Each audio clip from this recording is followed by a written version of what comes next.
Well, kia ora, I'm Jesse Mulligan, host of Afternoons on RNZ National. The RNZ social media team have informed me that there's a big market for people listening to other people read words aloud on the internet. I find that hard to believe, but what do I know? So if you're finding this in some weird ASMR chat room, welcome. Good luck with your fetish. And here is the foreword to the brand new RNZ Cookbook, written by me, and also on this occasion, read by me. The guilty secret among RNZ presenters like me is that some interviews are easier than others.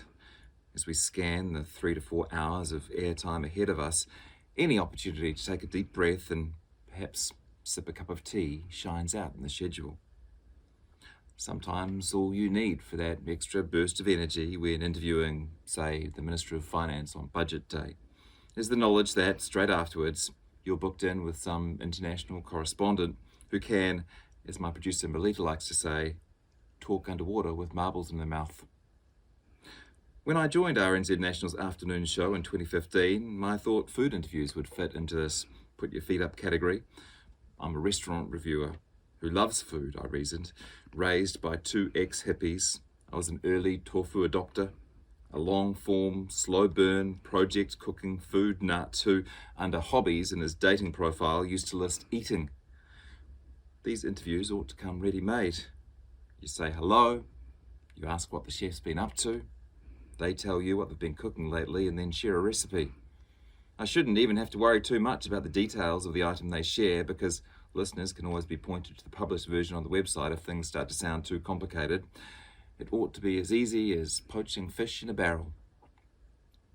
How quickly I learned otherwise. Chefs are quirky. Each has their own set of psychological reasons and circumstances for shunning a sensible 9-to-5 job in favour of spending their working hours in a hot kitchen cooking for ungrateful strangers. More than any other kind of guest, in my experience, they're likely to surprise you with the way they answer a question and give you an answer that requires some unpicking. Often they are stressed, having found their 10 minutes for you in between shifts and deliveries, or they haven't had time to prep for the segment. More than once, I've seen authors frantically flicking through their own cookbooks when I ask them to share a recipe. Then there's the audience. If you thought they were going to sit back and enjoy listening to a few minutes of food porn, well, you'd be wrong. As soon as the interview begins, they start texting in questions. What does a cup of peanut butter weigh? Where can I buy Aleppo pepper? Is chicken an acceptable substitute for pheasant? And for goodness sake, please warn people before they eat Jerusalem artichokes. If only New Zealanders were as exercised about, say, local body politics as they are about what sort of eggs to use in a pavlova. And by the way, that's room temperature, 7 days out of the hen, according to Nadia Lim. So, broadcasting food is no picnic, but it is rewarding.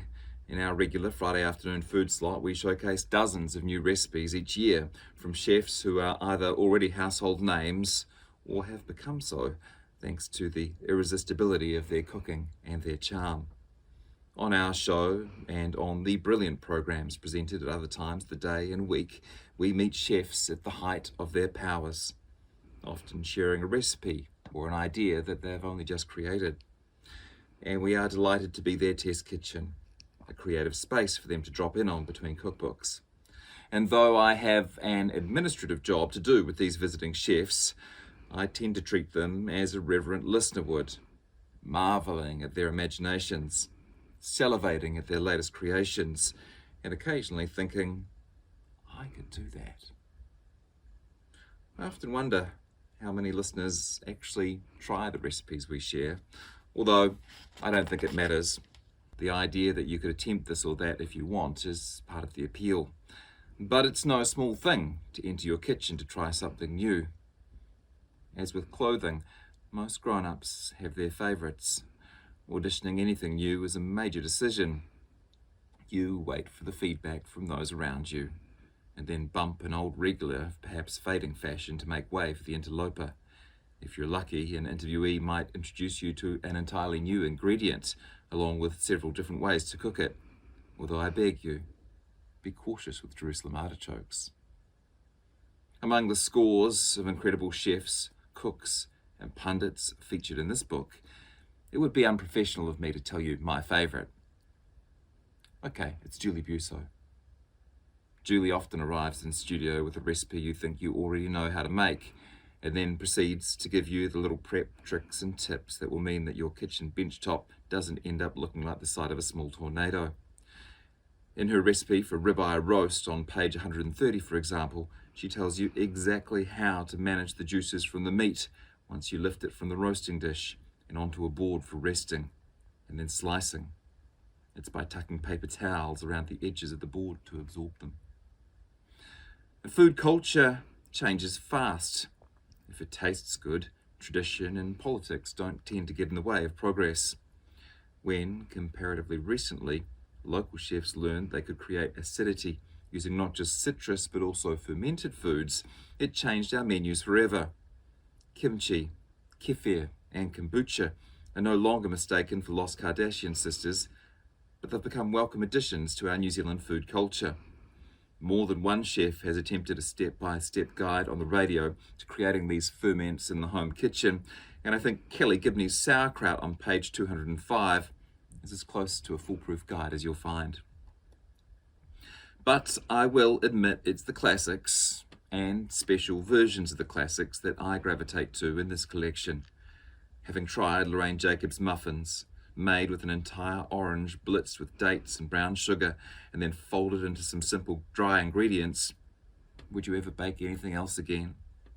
Is it possible for a dish to sound more delicious than Nadia Lim's Indian lamb shank curry? In my experience, the straightforward dishes are the ones that resonate with our listeners too. And although there is certainly a place for fine dining chefs on the radio, it's hard to adapt what a team of kitchen staff does over 12 hours into something people can try at home. One chef once said to me, "Before we begin, I'm going to tell you how to dehydrate your feijoa skins and then turn them into a powder." As he told me this, the live country music duo lined up to play next in the studio sighed and put down their instruments. Asking a molecular culinary ninja to come up with a simple crowd pleaser can feel like asking Jackson Pollock to teach you how to draw a cat. Still, some of them manage it, and you'll see some famous names in this book to whom we're intensely grateful for meeting us at our level. And thanks to you for picking up this book. And thanks to the contributors who've devoted their time, art, and expertise to creating its delicious contents. I hope you'll enjoy reading through and recreating these recipes. And if you have any questions, well, I know from enjoyable experience that you won't be shy about asking. For the 2 or 3 people still watching this video, you have a big problem. Why did you listen to all of that? I don't know, but thank you for sticking to the end.